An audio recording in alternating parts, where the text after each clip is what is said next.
আয় ডিপি দিদার খান আঙ্গ একটাই দাবি আঙ্গ নোয়াখালী বিবেক চাই। কিছুদিন আগে আয় এখন ভিডিও আপলোড দিছি ফেসবুকিতে, যা তারা আপনারা ভিডিওটা বুঝছেন, হ্যাঁ তারা লাইক দিছেন, কমেন্ট করছেন, শেয়ার করছেন, যেহেতু আপনারা বুঝছেন। আর যে তারা বুঝে নয় হ্যাঁ তারা গালিগালাজ করছে, এতে আয় কিছু মনে করি নয়। কিল্লাই বদমাইশ আর দুর্বল লোকের মূল অস্ত্রটাই হয়েছে গালিগালাজ।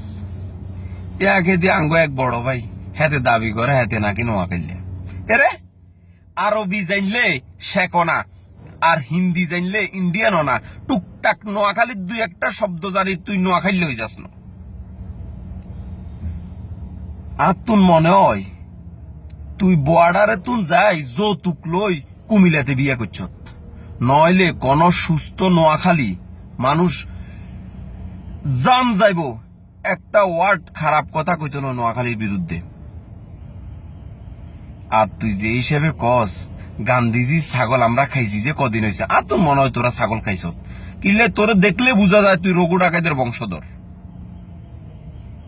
আর কুমিল্লার কিছু বাইরা আছে হ্যাঁ তারা কয় আমরা বলে অশিক্ষিত খ্যাত, আমরা শুদ্ধ ভাষা জানি না। এরে শিক্ষার মূল উদ্দেশ্য সার্টিফিকেট আর শুদ্ধ ভাষা নয়, শিক্ষার মূল উদ্দেশ্য জ্ঞান আর প্রতিভা।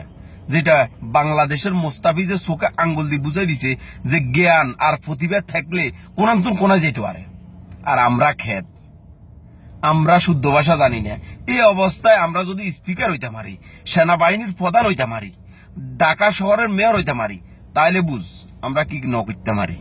হিন্দিতে একটা কথা আছে, সমজদার আদমিকেও ইশারাই কাপি। আর আঙ্গন নোয়াখালী বিভাগের বিরুদ্ধে যতগুণ আসত সেগুনের লাই আর তরবেতন হানো কাপের ঠুল্লু